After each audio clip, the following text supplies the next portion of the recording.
بسم اللہ الرحمن الرحیم الحمدللہ وکفا وسلام علی عبادہ الذین اصطفیٰ اما بعد۔ محترم سامعین و ناظرین، رمضان المبارک کی 17 تاریخ ہر سال کی طرح اس سال بھی اپنے دامن میں ایک عظیم غزوہ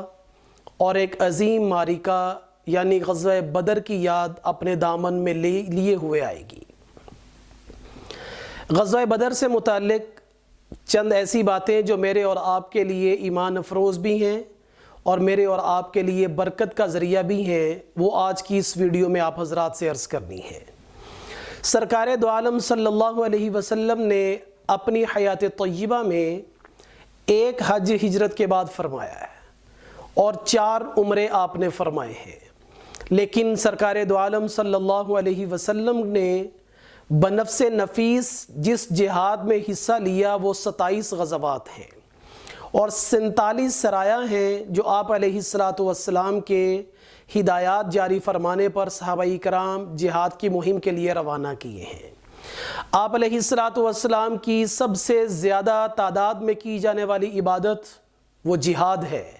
اور غزوہ بدر اسی عبادت کی ابتدا ہے۔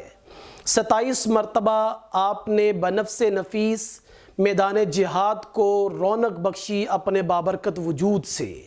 جس وجود کی قسمیں اللہ نے قرآن میں اٹھائی ہیں، جس وجود کی آنکھوں کا تذکرہ اللہ نے قرآن میں کیا ہے، جس وجود کے سینے کا تذکرہ اللہ نے قرآن میں کیا ہے، جس وجود کے چہرے کا تذکرہ اللہ نے قرآن میں کیا ہے، جس وجود کی زلفوں کا تذکرہ اللہ نے قرآن میں کیا ہے۔ غزوہ بدر ایک یاد دلاتا ہے،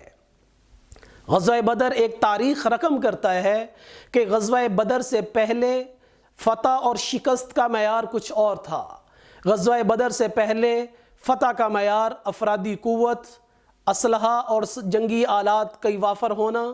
اور طاقت اور غرور، یہ سارے کا سارا غزوہ بدر سے پہلے فتح کی علامت سمجھا جاتا تھا۔ لیکن غزوہ بدر نے ایک ایسی تاریخ رقم کی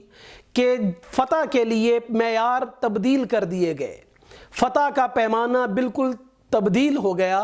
اور 313 کے قلیل سے لشکر نے، 313 کی ایک مختصر سی جماعت نے 1000 کے لشکر کو ناکو چنے چبوائے اور اسلام کو پہلی فتح سے ہمکنار کروا کر یہ صحابہ کرام ہمکنار ہوئے کامیابی سے۔ سرکار دو عالم صلی اللہ علیہ وسلم کا اپنی حیات طیبہ میں یہ پہلا غزوہ ہے جس کو غزوہ بدر کہتے ہیں اور قرآن کریم نے اس کو یوم الفرقان قرار دیا ہے، یعنی حق اور باطل کے درمیان فیصلے کا دن، حق اور باطل کے درمیان فرق کرنے کا دن۔ سرکار دو عالم صلی اللہ علیہ وسلم سن 2 ہجری کو 12 رمضان المبارک کو مدینہ منورہ سے روانہ ہوئے غزوہ بدر کے لیے، اور آپ علیہ السلام کے سامنے اور آپ کی جماعت کے سامنے اللہ تعالیٰ نے کافروں کی ایک مسلح اور ایک طاقتور لشکر کو لا کر سامنے کیا۔ ایک طرف لشکر میں نور ہی نور ہے، آقا مدنی صلی اللہ علیہ وسلم ہیں، جبرائیل، میکائیل، اسرافیل اور اسرائیل علیہ السلام جیسے نور ایک طرف میں ہے، اور ایک طرف ظلمت ہی ظلمت، ابو جہل، ابو لہب اور شیطان ملعون ہے۔ لیکن تاریخ یہ بتاتی ہے،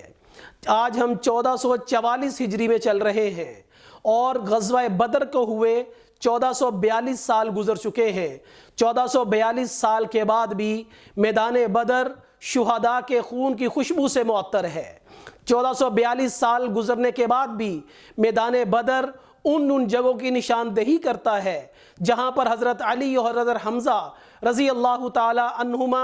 کی تلوار سے جو کافر مارے گئے تھے۔ غزوہ بدر آج بھی اس بات کی شہادت دیتا ہے کہ عکاشہ بن محصن رضی اللہ تعالی عنہ کے ہاتھ میں تلوار جب کافروں تو کاٹتے کاٹتے ٹوٹ گئی تو میرے نبی نے ان کو ایک شاخ عطا فرمائی، ان کے ہاتھ میں جاتے ہی وہ تلوار بن گئی اور اسی تلوار سے انہوں نے غزوہ بدر بھی لڑا اور صدیق اکبر رضی اللہ تعالیٰ عنہ کے دور خلافت تک مختلف جنگوں کے اندر وہی تلوار استعمال کرتے رہے۔ غزوہ بدر آج بھی اس بات کی گواہی دے گا کہ میرے نبی صلی اللہ علیہ وسلم نے اپنے مجاہدین کے لیے، اپنے سرفروشان اسلام کے لیے، اپنے فداکاروں کے لیے اللہم ان تہلک ہذہ العصابہ فلا تعبد فی الارض عبدا کی جو صدائیں دی تھی، جو اللہ کے حضور میں نذرانے پیش کیے تھے، غزوہ بدر آج بھی اس بات کا گواہ ہے کہ میرے نبی نے اس مختصر سی جماعت کو توحید کی علامت قرار دیا، اللہ کی عبادت کرنے والوں کو باقی رہنے کی علامت قرار دیا۔ غزوہ بدر ایک یاد ہے، غزوہ بدر ایک عظیم سرمایہ ہے، آج کے مسلمان کے لیے ایک مینار نور ہے، آج کے مسلمان کے لیے ایک بھولے ہوئے سبق کی یادداشت کے طور پر غزوہ بدر آج بھی قرآن اور حدیث کے اندر جگمگا رہا ہے، اور آج بھی اسماء بدریین برکت کے لیے تلاوت کیے جا رہے ہیں۔ تو غزوہ بدر ایک ایسی یادگار ہے، ایک ایسی میرے اور آپ کے لیے یاد دہانی ہے کہ مسلمان کا گم شدہ اثاثہ مجاہد کے ہاتھ میں تلوار تھی، مسلمان کا بہترین ساز و سامان آلات جہاد تھے، میرے نبی کی وراثت آلات جہاد تھے۔ یہ ساری چیزیں غزوہ بدر اپنے اندر لیے ہوئے 17 تاریخ کو میرے اور آپ کے پاس آتا ہے۔ اس لیے بری موت سے بچنے کے 2 نسخے ہیں جو قرآن و حدیث کے اندر بیان کیے گئے ہیں۔ ایک آپ علیہ السلام نے فرمایا کہ صدقہ بری موت سے بچاتا ہے، اور دوسرا مسلم شریف کی روایت میں آپ علیہ السلام کا فرمان۔ اور آج اس ویڈیو کے ذریعے میں آپ تمام سننے والوں سے یہ درخواست کروں گا کہ کوئی بھی سننے والا ایسا نہ رہے جو جہاد کی نیت نہ کرے۔ سرکار دو عالم صلی اللہ علیہ وسلم نے فرمایا، صحیح مسلم کی یہ روایت ہے، من مات ولم یغزو ولم یحدث به نفسه بالغزو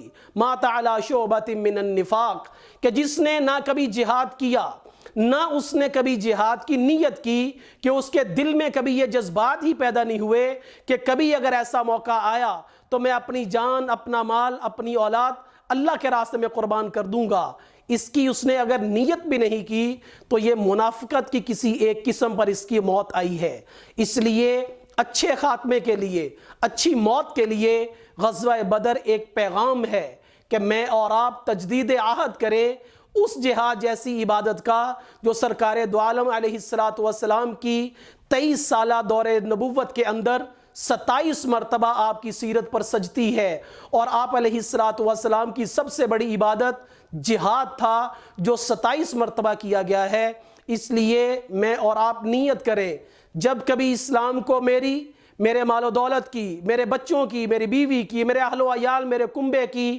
خون کی ضرورت پڑی تو میں جہاد کے لیے اپنا سارا کچھ قربان کر دوں گا۔ اس کی نیت کی برکت سے میں اور آپ بری موت سے، منافقت کی موت سے بچ سکتے ہیں، اس دعا کے ساتھ کہ اللہ تبارک و تعالی